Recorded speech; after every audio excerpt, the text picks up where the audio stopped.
أن يحافظ مطلقا على النظام الجمهوري الديمقراطي الشعبي।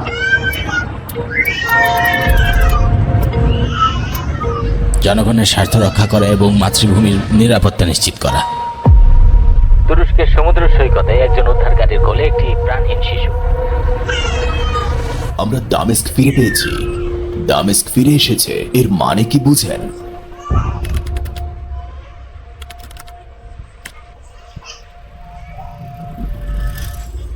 ঈমান ও শান্তির আবাসস্থল দামেস্ক থেকে আরবের মুসলিমরা অর্ধেক পৃথিবীর শাসন করত, আর ইতিহাসের সূচনা থেকেই বিশ্ব মানচিত্রে সিরিয়া উপস্থিত ছিল।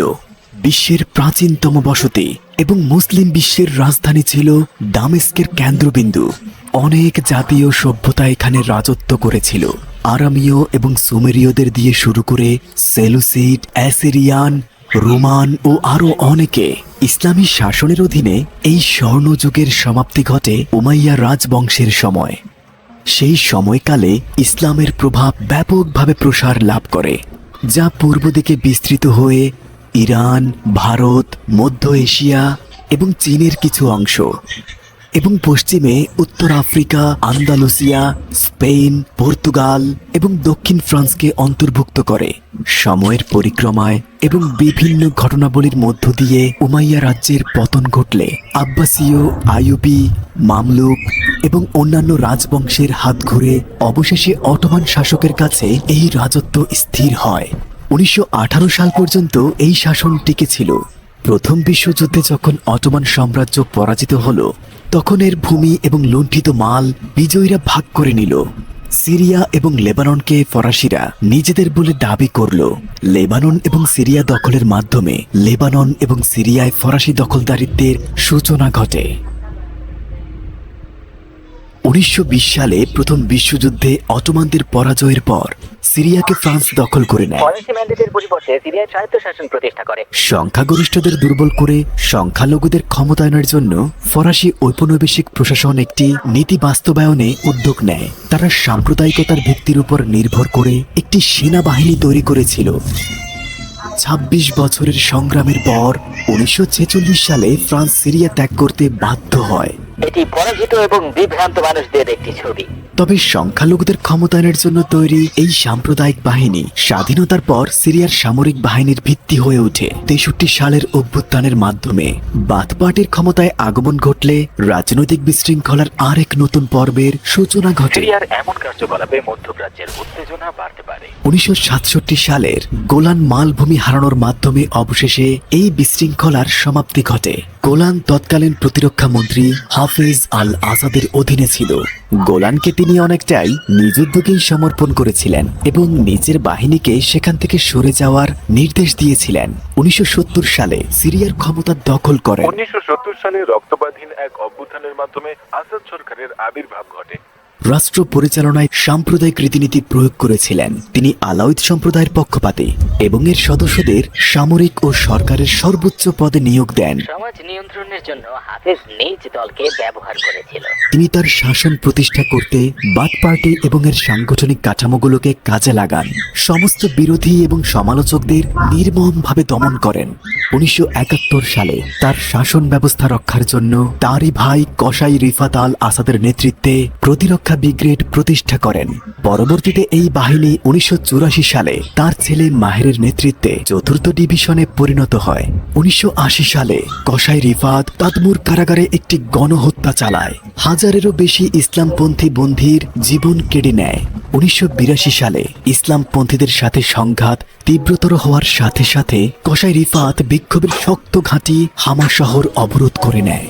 সে কামান এবং বিমান হামলা করে সাথে ট্যাঙ্ক দিয়ে আক্রমণ চালিয়ে ইতিহাসের নজিরবিহীন এক গণহত্যা চালায়।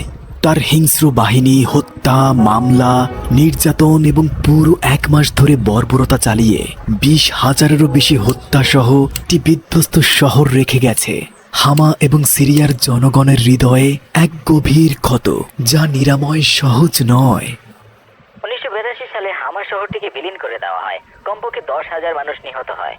এটি ছিল একটি পোড়া মাটির অভিযান। তারা তাদের যাত্রাপথে যাই দেখেছে তাই ধ্বংস করেছে। 1984 সালে কসাই রিফাত অভ্যুত্থানের চেষ্টা করেছিল, তার ভাইয়ের শরীরে তখন মরণব্যাধি লিউকেমিয়ার লক্ষণ দেখা দেয়।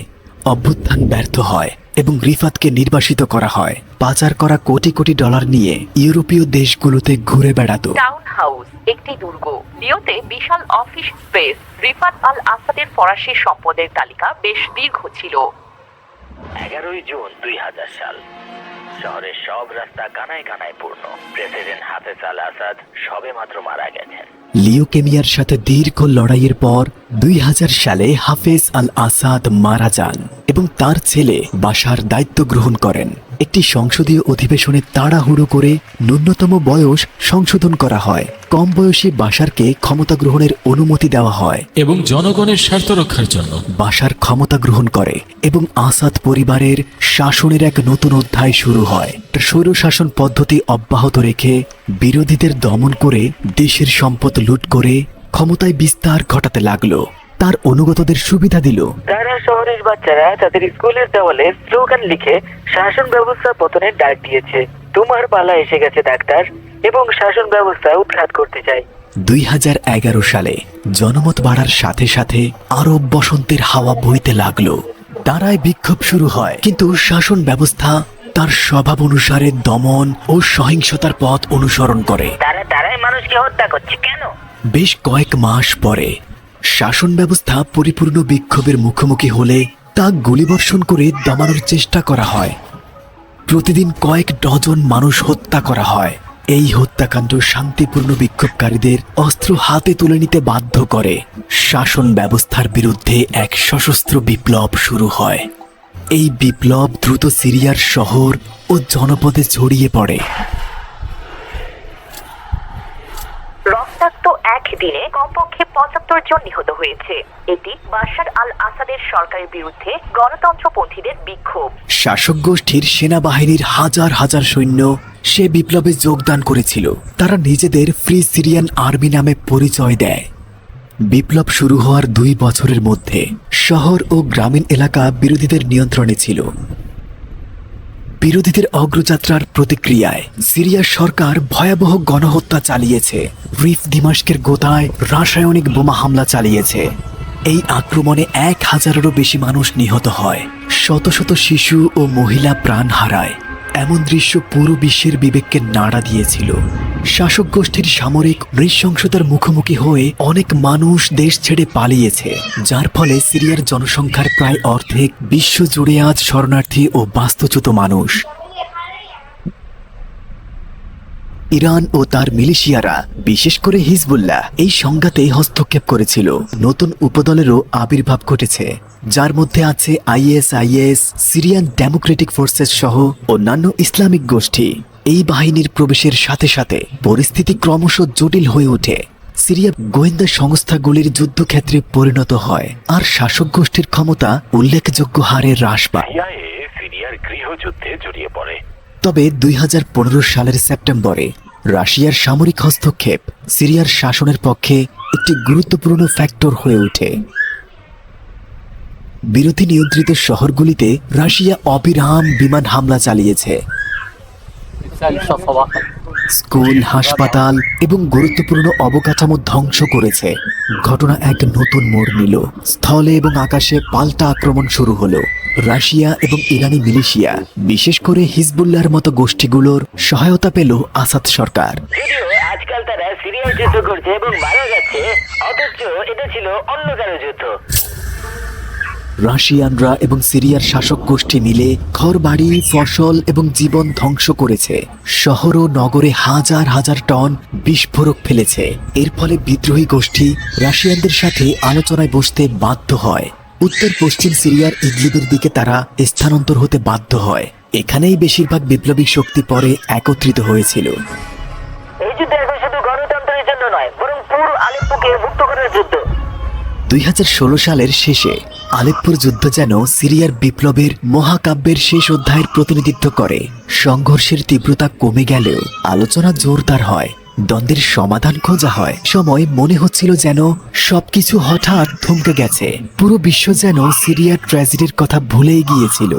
সময় কেটে গেল এবং বিশ্ব রাশিয়া ইউক্রেন যুদ্ধ নিয়ে ব্যস্ত হয়ে পড়ল।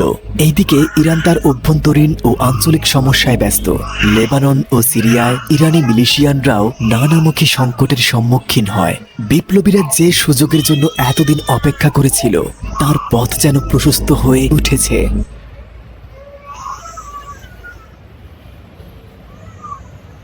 এটা বিপ্লবের রাজধানী হোমস, ধ্বংসস্তূপের শহর। দামেস্কে পৌঁছে তা মুক্ত করার আগে বিপ্লবীরা এই শহর অতিক্রম করেছিল। 27 নভেম্বর 2024 তারিখ বিপ্লবীরা পূর্ব পরিকল্পনা অনুসারে একাধিক আকস্মিক হামলা শুরু করে। তারা আলেপ্পো ও গ্রামাঞ্চল থেকে শুরু করে। খুব দ্রুতই তারা এসব এলাকা জয় করে নেয়। তারা আলেপ্পো এবং ইদলিবের পূর্ণ নিয়ন্ত্রণ নিতে সক্ষম হয়, তা মাত্র 2-3 দিনেই। সরবরাহ রুট বন্ধ করে যুদ্ধ শুরু হয়। আলেপ্পোর আশেপাশের গ্রামগুলিকে মুক্ত করে শহর পর্যন্ত পৌঁছানো, আর এটাই ছিল প্রাথমিক লক্ষ্য। এই গাড়ির নাম আলকারার।